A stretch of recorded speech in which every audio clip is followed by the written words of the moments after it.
Hello and welcome to Storytime Reddit. Today's story comes from r/IDontWorkHereLady. 3 stories for you today. First is, foreigner racist Karen and her kid thought I'm an employee just because I'm an Asian guy in Bali. Second one is, I thought you didn't need me anymore. And third up, lady, your insult was actually a compliment, so thanks. This happened about 2 weeks ago, before the new year, I think, 26 or 27 December 2021, when I was on vacation in Bali. Before you guys ask, I am a Chinese descent Indonesian guy from Jakarta, the capital of Indonesia, so I don't even look like a local. Also, disclaimer, even though tourism is allowed, wearing a mask every time, both indoor and outdoor, social distancing, etc., is still compulsory, except when you're eating in the country. And a 14-day quarantine if you're a foreigner wanting to visit. So most foreigners here are the ones who are already working/living in the country or stuck due to vid travel restriction. I was accompanying my mom and grandma at H&M buying clothes since they were having a discount there. Not long after, this Australian kid, about 10 years old, and her mother, early 30s, came to the store without wearing their mask. The mall security told them to wear it, but they were being a Karen and scolded the security mall. Finally wore them after the security said we will need to kick them off the building and called the cops. But after they went to the store, the kid immediately removed his mask and came to me and started asking me, "Where is the kid size?" I was like, "What?" And he said, "Do you have kid size?" I was confused since I'm not even a local from the area and just told him, "I'm not an employee here." The kid looks at me confused and left. I continued looking for clothes with my mom and grandma. Not long after, about 2 minutes later, the kid came back with his mother, and she was kind of pissed and asked me with a little high-pitched noise and asking again, "Do you have a kid-sized t-shirt for my son? You're an employee here, and you should help your customer." I was like, "Ma'am, I don't work here. I am a local tourist. The employees are the ones wearing a black shirt with black pants." And then she just said, "Whatever. I thought because you're Asian, you're an employee," and goes away to the cashier to ask for people who work at the shop. I'm wearing a Martini Porsche polo shirt at the time, and the employees are wearing black shirt, pants, and formal shoes. And then when my mom was finished and I paid at the cashier, I asked about the foreigner kid and lady there, when turns out the cashier is the manager of the place and told me that he is sorry for the incident because they don't have enough employee to serve all the customers at once due to vid's cut spending because the lockdown didn't allow foreign tourists and hurts the local economy. And he said the foreigner lady and her kid was an Australian who came to Bali shortly before the lockdown and couldn't get home. Quite funny when I already said I'm not an employee and wear different clothes than the employee. I still need to serve them because I'm a local according to that lady, and got mad when I said that. Quoting, security said he will need to kick them off the building. Always an option with Karens. The best option. The only option that doesn't involve giving yourself a headache. I would have been so tempted to shoot back with, "And I thought because you're Australian you'd have manners. Guess we were both wrong." Hey, all Aussies have manners. It's just that for quite a few, they're bad ones. OP. Even though I was pissed, I don't want to make a scene. She'll just play the victim card and make a much bigger mess. Just my first experience with the foreigner Karen. Next time I'll just tell people like her to F off before it gets worse. As an Aussie, we don't claim her. Just heard a bunch of Aussies yelling, "Keep her! Don't open traveling options back yet! We deserve a break!" in my mind. And now for, I thought you didn't need me anymore. Many years ago, I was still in college after coming out of the USMC and worked for a small commercial remodeling company as a site supervisor. Part of my duties was a daily report on manpower, production, daily events, etc. I've always been one to go one step further in my reports, according to the production manager. Didn't need to be so detailed. Just the nuts and bolts, not the whole assembly, he'd say. Well, I kept a detailed log, and in it, I kept a description of every call, email, conversation, and change order, right down to material, hours, and manpower. This was more for my reference than it was to document for my job. I used my own laptop on my projects, and everything in it belonged to me, not the company. Throughout this project, there were many change orders that added around $90K to the project. Change orders were presented to and signed by the client and turned in. We still finished on time with the original schedule. I forgot to mention that this was an educational facility and all work had to be performed from 6 p.m. to 4 a.m., so there was zero office support because everyone else was at home sleeping for most of it.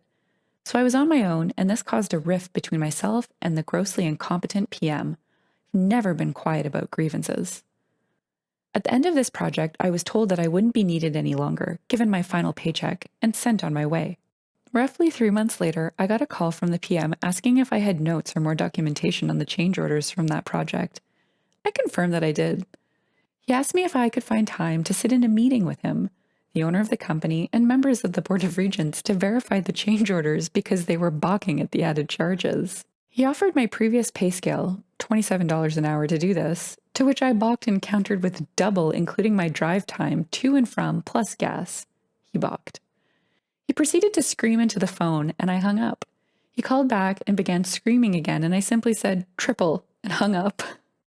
He called back again and told me that he knew who I was working for and would make sure he got me fired. I was doing piecework, framing, and drywall on my own. I work for me. LSS, the owner, called and talked to me. We agreed on a fair price and that the PM wouldn't be involved whatsoever with the meeting.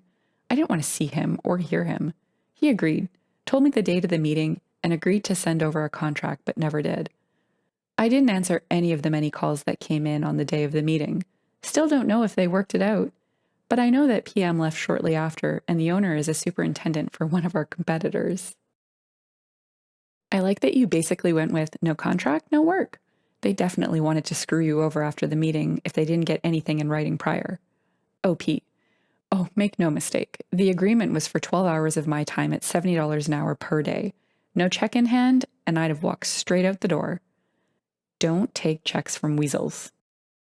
You might have mentioned to them that, as you had not received the requested written contract prior to the meeting, you naturally assume they no longer need your documentation. There is an extremely slight possibility that they intended to do so, but it somehow got lost in the process. OP. That was on them. I was under no obligation to do anything without a contract. I didn't need the money. And now for our final story. Lady, your insult was actually a compliment, so thanks. Hi, this is my first post here. I love reading these stories, but I don't get out enough to ever have one to tell. Forgive any formatting, I am on mobile. So, a little backstory. I am an in-home caregiver. I have one client at the moment and I work a split shift. I have a 4-hour window between my shifts from 10 to 2 to kill, and it was a few days after Christmas. I needed to return a few things to Kohl's. It's on the way to my house, so I figured I would stop in. We don't have a required dress code for my job. Most of us wear what is comfortable. I usually wear sweats, a t-shirt, and comfortable sneakers because I have to transfer him in and out of his wheelchair a lot. My client and I have been working together for a while, and he sees me every day, so I don't feel the need to put a bunch of makeup or anything on. So I just get dressed, throw my butt-length hair in a messy bun, and get over there. So I probably wasn't exactly dressed for Kohl's, if you know what I mean. I was feeling a bit self-conscious. But I'd be in and out, right? Right? So I got in there and returned my stuff, and of course, my ADHD got the best of me, and I wandered off into the women's clothing section. I can feel some strange looks from other shoppers, but the pull of the after-Christmas sales were too much for me. As I'm looking at a rack of stretchy, soft camis on sale, 2 for $20, I can feel a tense gaze on the side of my face, and I smelled the perfume before she came into the corner view of my vision. She's just standing there. I can feel that she is waiting for me to acknowledge her, but I don't know why, so I don't. She was an older woman in her 60s with the haircut we all know. And finally, she said, "Excuse me, where do you keep all your dresses and skirts? I can't find them anywhere in this place, and all you workers seem to be doing is playing on your phones or hiding somewhere." I just replied with, "I'm sorry, ma'am, I don't work here, but I don't think they have one spot for them. I think they're kind of mixed in with everything." To this response, she looks me head to toe and says in the snottiest tone, "Well, you look like you could work here," while walking away. Couldn't really understand what she was saying at the moment was meant to be a huge insult, because I replied with, "Thanks, I thought I looked like hit today," while looking down at myself. I think the people who work at Kohl's look really nice. I think she was trying to demean you and people who work at Kohl's, retail workers in general, because obviously if you don't dress like a CEO, you're lesser than she is. Good on you for being relatively graceful through the interaction. OP. Thanks. I don't think it's ever okay to hit on anyone's job. If someone is out working and earning a living, that is awesome. Before this job, I was stuck at Sonic for almost 2 years. Oh, God, the smelling the perfume before seeing her thing brings up horrible flashbacks of when I worked retail. I swear, there are people who wear a spritz or two, and then there are people who jump, clothes and all, into a vat of eau de gag me with a spoon. You handled that really well, though.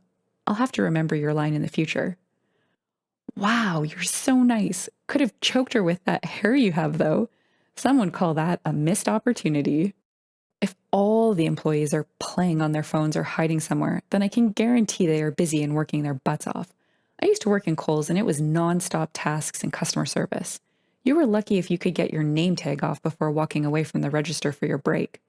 Then again, based on this woman's keen observation skills, the employees were either using tablets and PDAs to check inventory or were on break, not playing on their phones and hiding. I'm so glad I don't work there anymore. OP. I have serious respect for retail people and the hit they have to deal with. Retail and fast food were seriously the hardest jobs I ever worked, for the lowest pay and almost no appreciation for the hard work put in.